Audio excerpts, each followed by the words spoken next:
Olá pessoal, sejam muito bem-vindos a mais um vídeo aqui do nosso canal. Hoje nós iremos falar um pouco mais de um dos países que vocês têm curiosidade, que é a Inglaterra. Então este é mais um vídeo da nossa série sobre outras possibilidades de países para você imigrar. Então vamos falar um pouco mais sobre as diferenças entre o Canadá e a Inglaterra com a Isa Pastore, ela que tem um perfil lá no Instagram falando um pouco mais sobre a vida em Londres, não é isso, Isa? Isso mesmo, obrigada, Lúcia, pelo convite. Estou muito feliz de estar aqui e muito empolgada aí para a gente conversar das diferenças sobre vida na Inglaterra, vida em Londres, vida no Canadá. Vai ser muito interessante de ouvir. Exatamente. A gente estava conversando aqui um pouco antes dessa gravação, desse vídeo, né? E, para quem não sabe, né, a Inglaterra e o Canadá eles fazem parte da Commonwealth. Então, podem haver aí alguma similaridade entre os países e a gente vai falar um pouco mais sobre isso.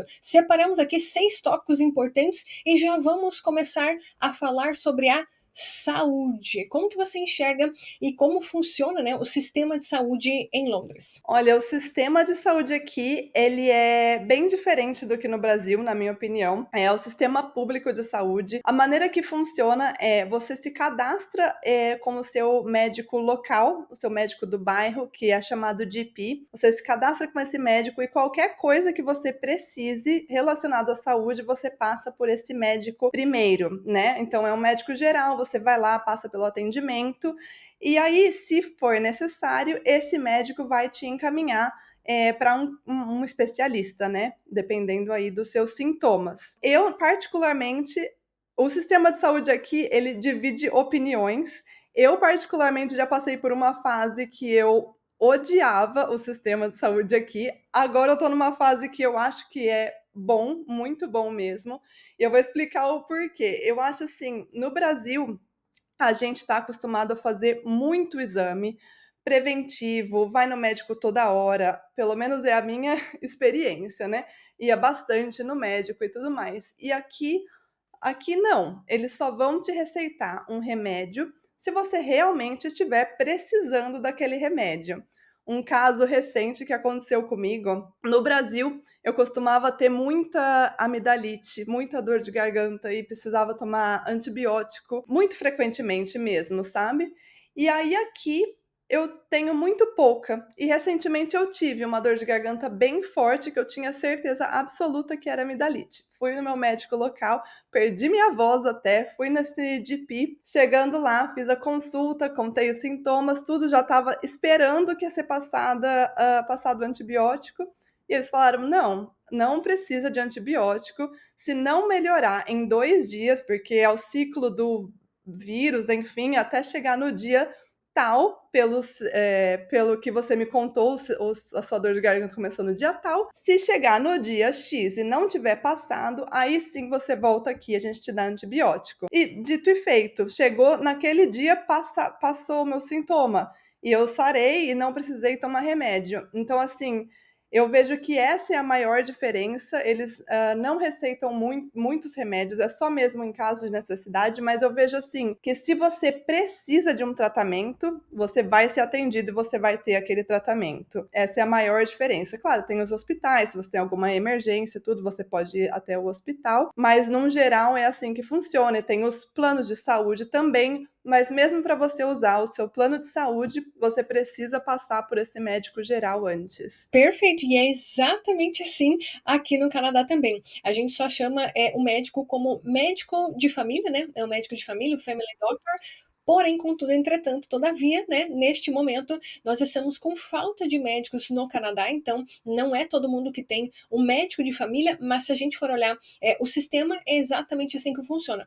É um sistema público, gratuito para as pessoas que são elegíveis, difere, né, o acesso de província para província, algumas questões relacionadas a tratamentos também diferem de província para província, mas basicamente é isso. Você tem acesso ao sistema de saúde, ele é público, gratuito, gratuito, geralmente você acaba passando por um médico de família, ou então você pode procurar como se fossem uns postos de saúde, né, que são as walk-in clinics, lá você também vai ser atendido, e obviamente que o tempo de espera, né, o seu tratamento, o seu atendimento vai depender da gravidade. Assim como foi a sua experiência, ela seria exatamente da mesma forma aqui no Canadá. Então, é bem diferente do Brasil. E como você falou, divide opiniões aqui no Canadá também. Divide opiniões. Então, muita gente que ainda não passou por uma situação grave de saúde, ela tende a realmente dizer que o sistema não é bom, porque ele é diferente do Brasil. Agora, na maioria das vezes, quando tem uma pessoa que está passando por um tratamento de câncer, ou vai precisar de uma cirurgia de emergência, ela percebe o quão diferente que é o sistema do Brasil com aqui do Canadá, porque realmente a estrutura ela é impecável. Na grande maioria das cidades, você realmente vai receber um atendimento diferenciado e vai ser muito bem tratado. Então, depende muito, né, da situação da pessoa, mas no geral, assim como é na Inglaterra, como a Isa nos falou, também é assim aqui no Canadá e que é muito diferente do Brasil, né? Que interessante saber que no Canadá também é bem parecido com o sistema aqui. E olha só, como a gente tem esse projeto, né? E que a gente acaba conversando com pessoas do mundo inteiro praticamente, as meninas falaram que é assim na Suíça, é assim na Austrália, é assim na Alemanha. Então, quando a gente sai do Brasil, a gente tem uma determinada expectativa em relação ao sistema de saúde. Porém, é assim na grande maior parte dos países que várias pessoas pensam em emigrar. O sistema privado do Brasil, você possivelmente não encontrará em outros lugares. Né? Até mesmo nos Estados Unidos, para você ter acesso a atendimentos como nós temos no Brasil, você precisa Uhum. desembolsar um determinado valor e nem todo mundo tem condições. Então, quando a gente fala de saúde pública, de sistema público, é aí que a gente consegue perceber grandes diferenças, sabe? Que daí você começa a valorizar mais o sistema de saúde aqui do Canadá, da Inglaterra, da Austrália. É aí que você começa a perceber as nuances das diferenças do sistema. Não, exatamente. Como eu falei, assim, quando a gente sai do Brasil, é uma adaptação, né? É um choque, é diferente, você precisa se adaptar mesmo ao sistema que é diferente aqui. Mas hoje em dia eu acho que é um sistema muito bom, que funciona. Se você precisa de tratamento, você vai ter esse tratamento, e eu acho que é isso que é o mais importante, né, de tudo. Mas quem já mora aqui há muito, eu já estou aqui faz 6 anos, mas quem está aqui há mais tempo ainda diz que costumava ser melhor ainda do que é. Que hoje em dia tem uma lista de espera para certos tratamentos que acabam demorando um pouco mais, não tanto quanto no Brasil, mas no passado aqui era um pouco melhor. Perfeito. E é a mesma coisa aqui no Canadá. É a mesma coisa, a mesma reclamação. Eu penso, né, que a pandemia afetou fortemente o sistema de saúde, né? Então, não tem como a gente comparar com 2018 e 2023. A gente tem 2 anos aí de lockdown, de pandemia, no caos da saúde pública. Então, isso, obviamente, que acabou afetando enormemente, principalmente das pessoas que trabalham, né, na área da saúde, o quão afetadas que elas foram nesse sentido. Várias pessoas se aposentaram, outras pessoas decidiram mudar de área, então há uma defasagem gigantesca de profissionais e isso claramente afeta o sistema. Mas vamos colocar aí Inglaterra e Canadá muito semelhantes aí na questão da saúde. E uma outra questão relevante da gente falar é que talvez as pessoas não tenham dimensão é a população. Porque quando a gente fala de Inglaterra, tem mais ou menos 56 milhões de habitantes, não é isso? Uhum, isso. Perfeito. Aqui no Canadá, nós estamos falando de cerca de 40 milhões de habitantes. Então, se vocês forem contrastar, né, em termos de habitantes, é até semelhante. Agora, se a gente coloca com o Brasil, já é uma diferença enorme na população. Então, levem em consideração isso também quando vocês forem escutar o que a gente está falando. Vamos para o nosso segundo ponto, que ele é bem polêmico, viu, Isa? Ai, meu Deus. Colocar vários elementos aí no pacote, que é segurança, o número de desabrigados e o número de usuários de drogas. Como que está essa situação aí na Inglaterra? Olha, aqui, vou falar mais em geral em Londres, porque no interior eu vou mais a passeio em algum dia ou outro. Então, aqui em Londres, com relação à segurança, é assim, eu considero um lugar seguro. Os eventos que acontecem são pontuais, na minha opinião. Tem muito, muito furto de celular e furto de carteira, né? Assim, furtos em geral, mas como se diz, alguma coisa mais séria é mais raro de acontecer. A gente não vê muito acontecendo. Então, eu, no geral, eu me sinto muito segura andando na rua à noite. Eu pego transporte público, vou para o trabalho de metrô, volto à noite de metrô. E assim, nunca me aconteceu nada.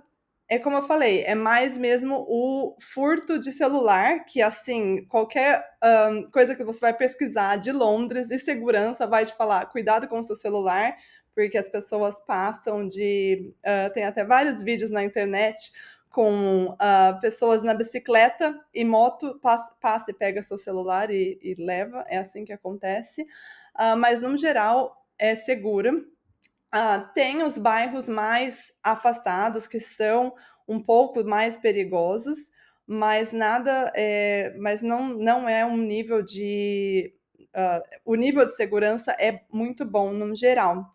E com relação aos desabrigados, você não vê muita gente morando na rua. Tem sim as pessoas que moram na rua, pedem dinheiro na rua, mas não é um número muito alto. O sentimento, assim, em geral, não é um número muito alto, né? Você encontra principalmente nas estações de metrô, né, algumas pessoas nas estações de metrô e algumas pessoas pedindo dinheiro dentro do metrô. E também perto de supermercados, assim, em geral. Mas no geral, assim, comparando com a experiência que eu tinha no Brasil, o número de moradores de rua aqui é muito menor. E eles têm um apoio maior do governo. E com relação ao uso de drogas, assim, no geral, também eu diria que não é, não é tão alto quanto eu costumava ver no Brasil também, como fazendo essa comparação. Perfeito. E aí entra uma questão importante. De qual região que você é do Brasil? Eu sou de São Paulo, eu nasci em Campinas, morei por muitos anos em Campinas e depois fui estudar no interior do estado de São Paulo e no final da minha vida no Brasil eu estava morando em São Paulo, capital. Olha só. Então, isso é bem interessante para vocês terem uma noção real de parâmetro, né? Uhum. Ela diz da Inglaterra, mas ela era de São Paulo. Então, é uma comparação justa, que a grande maioria das pessoas que nos assistem também são de São Paulo. Então, vamos lá.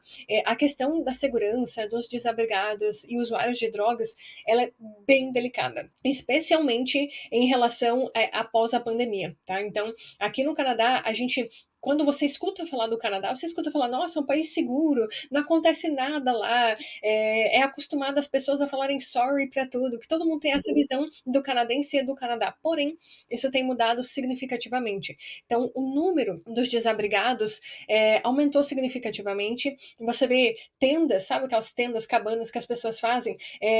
Em alguns lotes próximos das regiões centrais. Você falou que bairros afastados na Inglaterra que são considerados perigosos, né? Aqui, para nós, é mais as regiões centrais, né, que acabam sendo afetadas nesse sentido. E é onde estão os desabrigados, é onde estão os usuários de drogas, é onde estão geralmente as shelters, né, os abrigos, que eles têm bastante assistência também do governo. Então, esses abrigos eles ficam mais na região central da cidade. E, infelizmente, após a pandemia, os números de crimes aumentaram significativamente aqui no Canadá. Eu até fiz um vídeo recentemente aqui no canal falando um pouco mais sobre os furtos de veículos, que tem aumentado bastante. Você falou sobre a questão do celular, isso a gente não escuta muito aqui no Canadá, tá? A gente não escuta muito. O que temos ouvido mais é em relação aos furtos de veículos, principalmente na região ali de Toronto, que é a maior cidade aqui no Canadá. Essa região ali da província de Ontário realmente tem alarmado bastante as pessoas, se compararmos o Canadá antes de pandemia.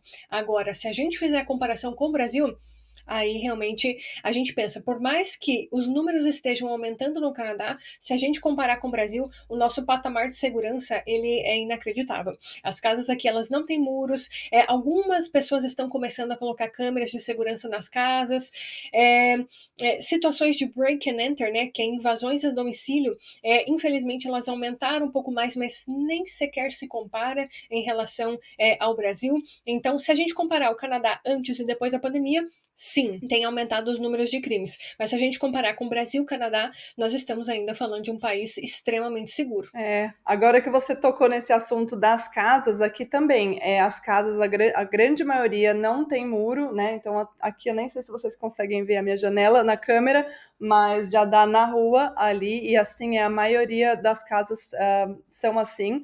Mas o número de pessoas que tem câmera agora também na frente da casa, ali na portaria, né, na porta da frente da casa, também aumentou, né, por conta da segurança, mas assim, eu diria que o número de assaltos que acontecem dentro de casa é muito baixo ainda, comparado com o Brasil. E até interessante de citar isso, porque não sei se você volta para o Brasil com frequência, mas faz 5 anos que eu não volto para o Brasil.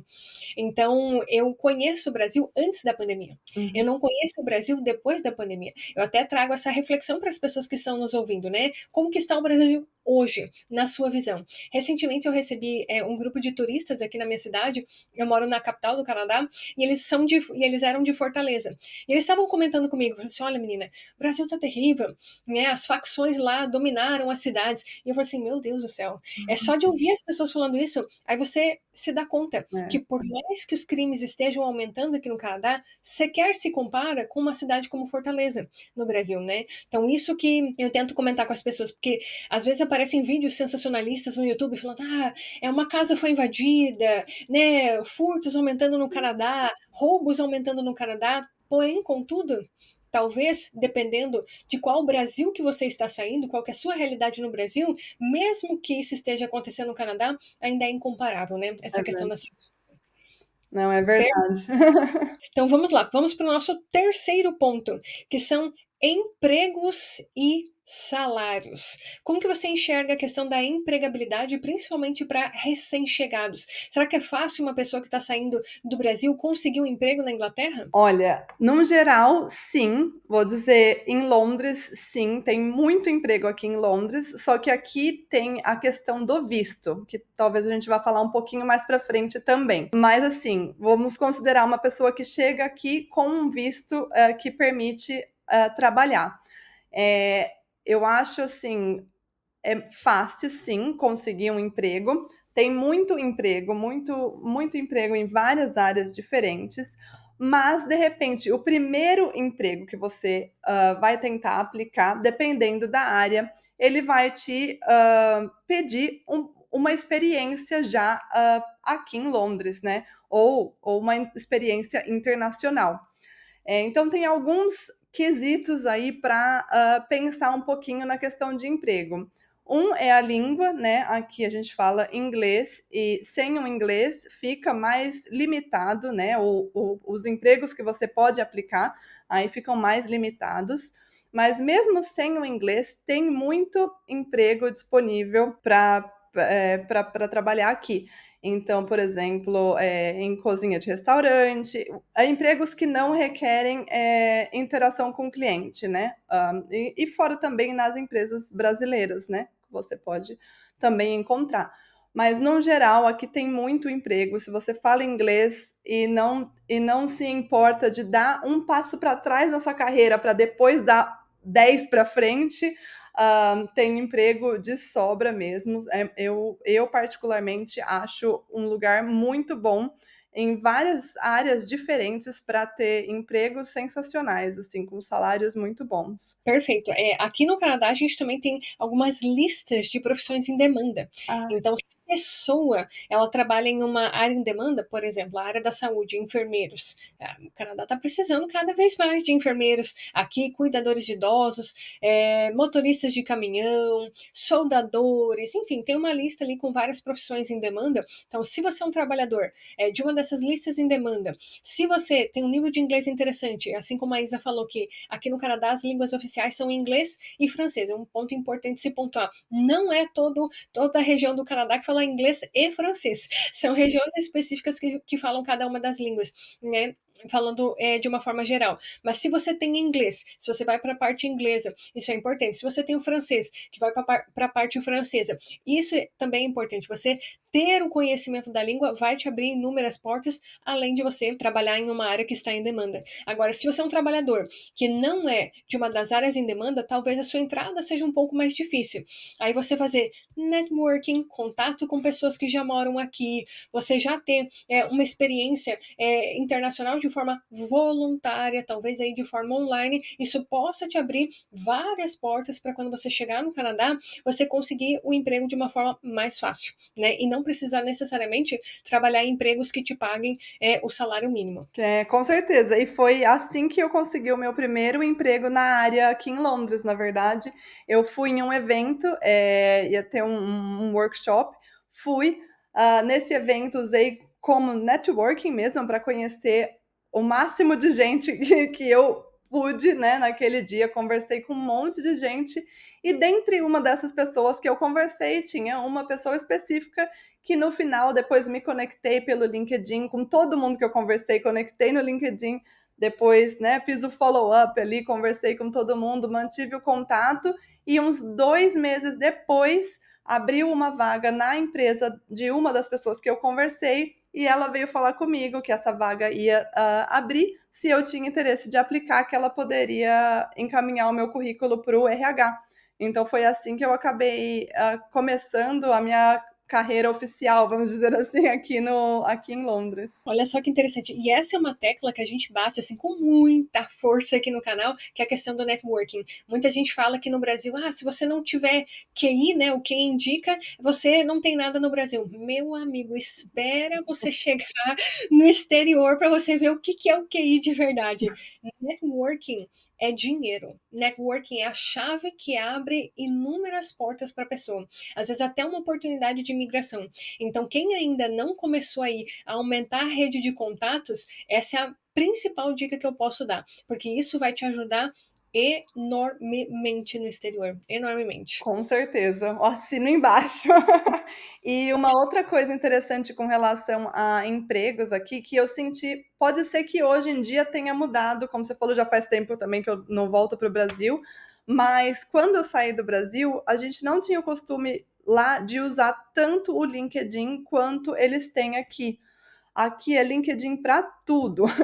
Então, assim, ter um perfil no LinkedIn muito bem estruturado, sempre atualizado, é muito bom. E aplicar pelas vagas ali do LinkedIn, conectar com as pessoas, usar mesmo como uma rede social, né? Como é para ser usado, é um ponto muito bom também daqui. Exato. E eu até coloco assim toda a rede social. Eu acho que as pessoas menosprezam demais o poder da rede social. Ela usa a rede social como entretenimento, que de fato a rede social foi feita para isso. Mas se ela usar a rede social como uma ferramenta para fazer networking, é aí que ela vira o jogo dela. Porque, por exemplo, você está aí na Inglaterra criando conteúdo com frequência sobre a cidade. Você, querendo ou não, é um contato que a pessoa tem no país. Eu estou aqui no Canadá criando conteúdo. Dezenas e dezenas e dezenas de famílias que já se conectaram comigo, eu pude ajudar de inúmeras formas É. quando elas chegaram aqui, por meio do Instagram, por meio aqui do canal do YouTube. Só que o que eu percebo é que a maioria das pessoas, elas perdem o tempo precioso delas na rede social vendo bobeira. Coisas que realmente não vão fazer com que ela progrida no plano de imigração. Por que não? Trago aí uma reflexão para vocês. Por que não utilizar LinkedIn, Instagram, YouTube, TikTok como ferramentas de networking ou ferramentas de busca para vocês encontrarem pessoas que trabalham na sua área ou pessoas que moram na cidade que vocês desejam morar. Isso aí vai ajudar vocês assim enormemente nesse projeto de imigração. Com certeza. Inclusive, eu tenho uma outra história bem rapidinha para contar com relação a isso. Uma das minhas melhores amigas e colegas de trabalho hoje, quando ela chegou aqui no Brasil, eu trabalho na área de sustentabilidade e ela também, ela chegou aqui em Londres alguns anos depois de mim e procurando no LinkedIn me encontrou e mandou uma mensagem no LinkedIn falando: "Olha, também sou brasileira, acabei de chegar aqui em Londres, eu trabalhava no Brasil na mesma área que você trabalha aqui. Vamos tomar um café?" Mais ou menos assim. E eu respondi, claro, né? Falei, ai, claro, vamos. Onde você mora? Ela morava do lado da minha casa. A gente foi tomar um café no final de semana seguinte. Eu acabei recomendando ela na empresa que eu trabalho e hoje a gente trabalha juntas. Veja bem, veja bem, e essa história de tomar um café é muito comum aqui no exterior. Eu não sou de São Paulo, não sei como que é em São Paulo, talvez seja dessa forma também, mas aqui é muito comum essa história de tomar um café. Ah, se a pessoa tem interesse, ou até mesmo ser um recrutador, ele acaba te convidando para tomar um café para te conhecer melhor antes de te contratar. Ou até mesmo eles nem têm vagas abertas, mas é para te conhecer realmente e ter o seu currículo ali junto com eles. Quando eles precisarem de uma pessoa que tenha um perfil relacionado ao seu, eles vão te chamar. Então estejam abertos a isso. Isso aí abre portas e, como vocês estão percebendo, é em todo lugar do mundo. É verdade. Então vamos para o nosso próximo tópico, que é imigração. Se eu quiser morar na Inglaterra, como que eu posso fazer? Olha, aí tá um tópico bem polêmico, viu? Por causa do Brexit, mudou muito, né, nos últimos anos. Quando eu cheguei aqui e quando muitos brasileiros com dupla cidadania, com cidadania italiana, portuguesa, chegaram aqui antes do Brexit, era bem mais fácil, porque com a cidadania europeia você poderia vir morar aqui sem nenhum outro visto adicional. E aí, se você chegou aqui antes do Brexit, sem problemas nenhum, você ganha o direito de ficar aqui, né, e aplica para o visto necessário. Agora, pós-Brexit, a coisa complicou e ficou mais difícil para conseguir um visto para vir morar aqui, né? Então, assim, para você conseguir um visto, você precisa ter um motivo, vamos dizer assim. Então, você precisa ter um trabalho, então você pode aplicar para um visto de trabalho, só que você precisa conseguir o trabalho antes de vir para cá. E a empresa precisa te apoiar, ser o seu sponsor, que eles falam, né? Ser o seu patrocinador antes de você ir para o Reino Unido. Então, você não pode vir para cá e falar, lá eu consigo um trabalho e consigo um sponsor. Não, você precisa aplicar para esse visto antes. Você pode vir para cá para estudar. Visto de estudante é um pouco mais fácil de se conseguir. Se você for estudar por um período longo, você precisa aplicar mesmo para esse visto, mas se for alguns meses para estudar inglês, é um pouco mais simples, né? Mas, claro, você precisa pagar pelo curso de inglês, né? E conseguir também pagar pela sua moradia aqui em Londres. Esse tipo de visto de estudante para estudar inglês normalmente não tem bolsa de estudos, né? Ou você pode também vir para estudar, fazer um mestrado, um doutorado, e aí tem a possibilidade de você ter uma bolsa de estudos que pague aí pelo curso e pela sua moradia. Além disso, também tem vistos de voluntário, então se você quiser vir fazer voluntariado, também pode. Se você casar, né, casamento com um britânico. Em um resumo, assim, bem simples, eu acho que mais ou menos são essas as opções. Eu até ia te perguntar, e como seriam os caminhos para residência permanente? Sim, então, para residência permanente, você mora aqui por 5 anos, e aí depois desses 5 anos, você ganha o direito de ficar aqui permanente, e quando você completa 6 anos, você aí pode aplicar para sua cidadania britânica.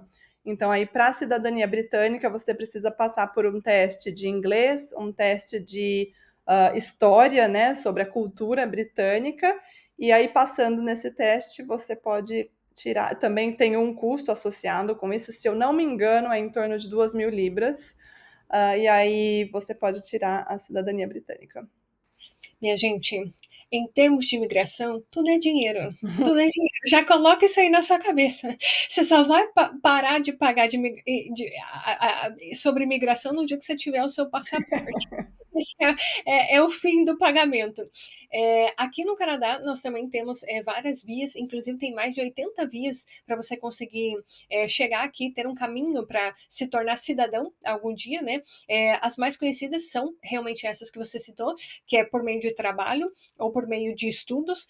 Atualmente tem uma polêmica em relação aos estudos, porque eles acabaram dificultando um pouco a entrada das pessoas por meio do college. Eles deixaram as regras mais rígidas, então agora o cônjuge ele não ganha o visto de trabalho, que muita gente utilizava o college como porta de entrada para um caminho de imigração. Enfim, algumas polêmicas aqui no Canadá em relação a isso, e eles acabaram dificultando essa questão. Mas a via do trabalho também é uma via bem importante. Cada vez mais o governo tem facilitado isso. Inclusive, se a pessoa tem o francês, existe um programa que com o nível básico para intermediário de francês, eles diminuíram as questões burocráticas para a pessoa conseguir um visto de trabalho, e a partir do momento que você tem um visto de trabalho, já tem um caminho aí para imigração, dependendo da província que a pessoa for escolher. Mas uma questão que ela é pouco falada e que eu acho que deveria ser mais divulgada é que a pessoa consegue a residência permanente do Canadá ainda do Brasil, sem nunca precisar ter pisado no Canadá.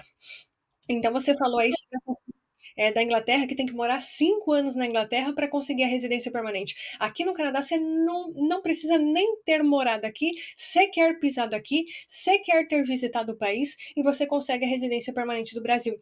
Lúcia, mas é muito difícil. Nem sempre. Porque há 2 pilares importantes: sua experiência de trabalho e seu nível de idioma. Se a sua experiência de trabalho é em uma área em demanda aqui no Canadá, o Canadá quer você. Porque se a sua força de trabalho, ela ajuda a economia. Então, o que o Canadá quer? Lógico que eles querem melhorar a economia. Todos os países querem isso. Então, se você souber usar isso a seu favor, você consegue a residência permanente do Brasil. Associado a isso, o idioma. Se você tiver um nível interessante do idioma, comprovado pelos testes de proficiência, você consegue abraçar essa oportunidade. E não apenas pelo Sistema Federal de Imigração, mas também pelos programas provinciais. A gente tem programas municipais de imigração, programas provinciais de imigração, o Sistema Federal de Imigração, regionais de imigração, rurais, programas rurais de imigração. Então tem muita possibilidade. Porém, o que é mais divulgado? Aquilo que dá mais lucro para as empresas, né? Isso não significa que não existam as outras opções. Então, se a pessoa pesquisar um pouco mais sobre isso, certamente ela encontra um caminho para ela. Porém, esse caminho só será uma possibilidade se essa pessoa realmente tiver as habilidades que o Canadá tem necessidade, e se ela, obviamente, souber falar o idioma. Que interessante! Oh, adorei saber. Aqui também, no site do governo, eles têm essa lista, é super, muito bem explicado a lista com todas as opções de visto. As que eu citei são as principais mesmo, tem outras, mas eu não acho que são tantas quanto no Canadá. Me parece que é um pouquinho mais fácil essa questão de visto no Canadá do que aqui no Reino Unido. Mas aqui também é possível, porque às vezes a pessoa pensa, nossa, é impossível eu morar aí. Não é impossível. A gente também tem a lista de trabalhos em demanda, né? Que se você for dessa área, é mais fácil para você aplicar para um trabalho. Mas tem alguns requisitos aí, tem a lista lá para cada tipo de visto, tem os requisitos que você precisa atender para conseguir aplicar para aquele visto, né? Perfeito. E você até citou a questão da cidadania, né? Aqui para nós, qual que é a regra, né? A regra geral.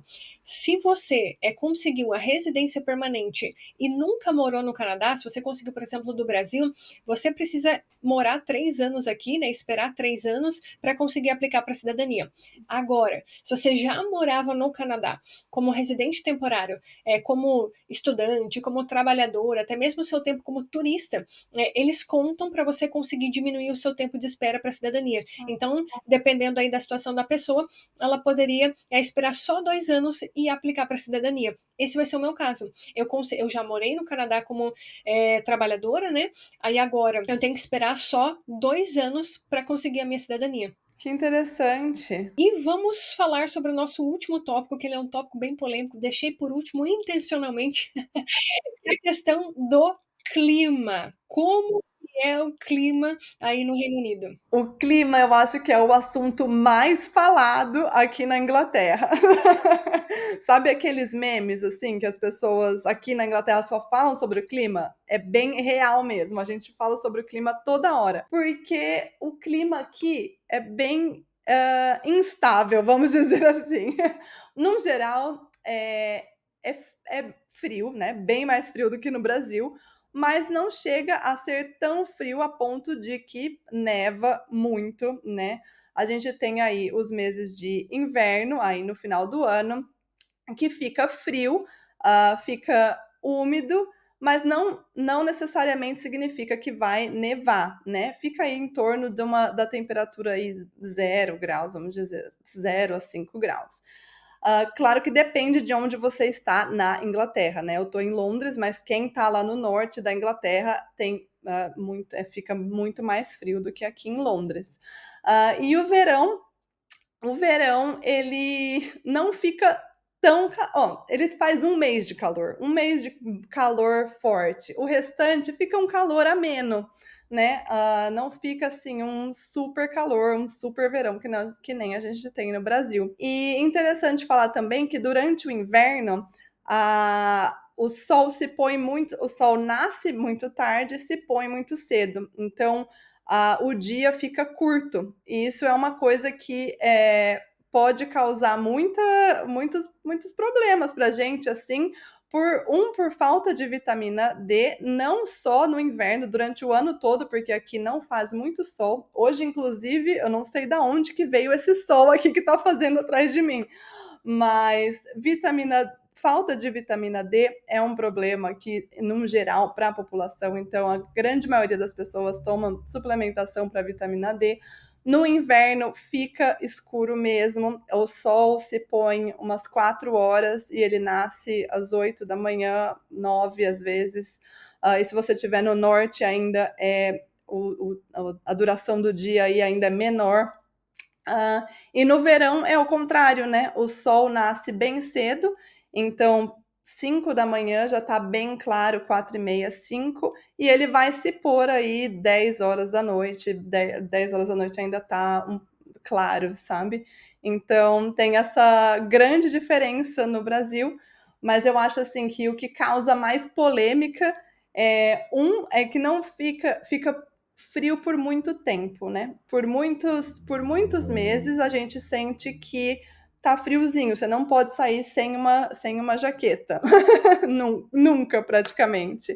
E mesmo durante os dias de verão, o clima varia muito durante o dia. De manhã fica frio, aí você sai, meio-dia tá bem calor, talvez chova, talvez faça sol, tudo pode acontecer num dia só. Você nunca tem que sair preparado para todas as possibilidades.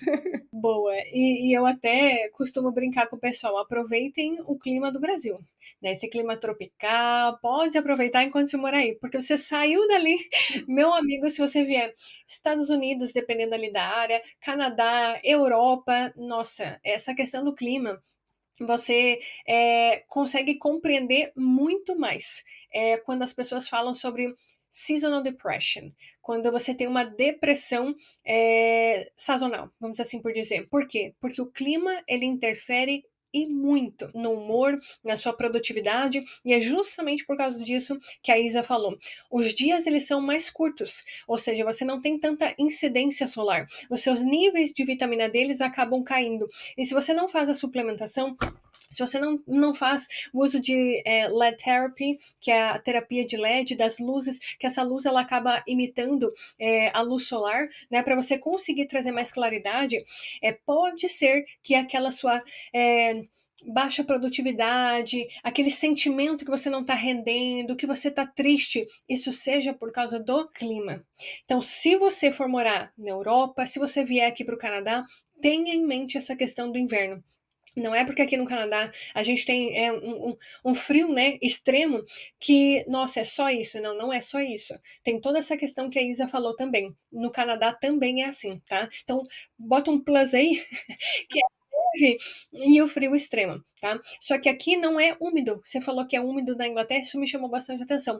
Aqui para nós, geralmente, né, dependendo da província, algumas mais, outras menos, ele é seco. Então, tem essa diferença aí. Talvez o frio que você sinta aí na Inglaterra é bem diferente do frio que a gente sente aqui. Então, eu digo, o frio ele é o menor dos meus problemas aqui no Canadá. O frio é o menor dos meus problemas. As pessoas falam, eu não vou pro Canadá por causa do frio. Não é esse o problema. A principal questão para mim é isso que a Isa falou, a incidência solar. E você só vai entender a importância disso quando você passar por isso. Né? A Isa está aí há 6 anos na Inglaterra, pensam 6 invernos no currículo, que a gente começa a realmente contar quantos invernos passaram. Né? A gente vai contando ano pelas estações, de tão diferentes que são uma estação da outra. E no caso que você falou do calor, aqui também é assim. Nós temos o calor por um curto período de tempo, né? Aquele calor intenso do Brasil. Agora, só para você ter uma ideia, tá 26 graus aqui, mas a sensação térmica tá de 35. Então, junho, julho, agosto, a gente tem essas temperaturas que são bem, bem altas aqui, principalmente na região que eu moro, que é a capital do Canadá. Então, o verão aqui realmente ele é bem quente, tá? Tem que tomar até cuidado, porque às vezes a sensação térmica vai lá para 45, então realmente é bem quente, mas a gente tem as 4 estações muito bem definidas. A gente tem o inverno, que ele é o mais longo, né? Ele é rigoroso, acaba sendo novembro, dezembro, janeiro, fevereiro e março, dependendo da província que você for morar, mais meses ou menos meses, né? Aí nós temos a primavera, que dá para dizer que são 2 meses de primavera, onde a neve acaba derretendo e a grama e as flores começam a florescer. Aí nós temos o verão, que também é bem curto, e vem o outono, que também é bem curto. Então são 3 estações que acabam ficando por 6 meses, bem por dizer, 6, 7 meses, e o inverno que acaba vindo com aproximadamente 5, 6 meses. Mais ou menos essa é a divisão. E se a gente fala em termos de primavera, outono e inverno, nessas 3 outras estações você vai estar com o seu casaquinho ali, às vezes um mais leve ou um mais pesado, e no verão aí sim você consegue tranquilamente, é um clima bem semelhante ao do Brasil, quente, calor, é de rachar mesmo, 35 de sensação térmica, todo mundo vai pro lago, andar de caiaque, enfim. Só que o pormenor, que eu levanto a bandeira e que eu quero realmente que todas as pessoas que estão pensando em sair do Brasil, né, é realmente a questão do inverno, que poucas pessoas acabam pensando sobre isso. Como será que eu vou me comportar? Não é o frio, não é o frio. É a questão dos dias curtos, é a incidência solar. O frio não é o seu problema. Na grande maioria das vezes, para as pessoas que falam, não gosto do inverno. Você não gosta do inverno, às vezes nem é pelo frio. Se tivesse um solzinho lá, você nem ia se importar. A questão realmente é a claridade. E tem 2 coisas, 2 pontos sobre o inverno que eu acho que também mudam, assim, como a gente enfrenta o inverno. Um é se vestir corretamente, se vestir adequadamente para o inverno. Então, ter roupas boas mesmo, térmicas, que você vai colocar camada em cima de camada e você vai passar muito menos frio ou não vai passar frio quando você estiver na rua. E é muito importante ter essas camadas bem corretas mesmo, porque as roupas, por exemplo, as roupas que eu trouxe do Brasil, mesmo as minhas roupas de frio do Brasil, elas não servem aqui, elas não esquentam e não são boas para o inverno daqui. Então eu precisei comprar roupas adequadas para passar mesmo o inverno, principalmente quando a gente vai passar um dia do lado de fora, explorando, passeando, né? Ou que quer ter uma liberdade um pouco maior, precisa estar vestido adequadamente, ainda mais aí no Canadá, que ainda é mais frio do que aqui. E uma outra coisa que eu sempre falo também é a gente não se deixar abater pelo inverno, né? Que às vezes você olha, ai, tá escuro, 4 horas da tarde, tá escuro, meu dia acabou, não vou fazer nada, vou sentar, assistir TV e é isso.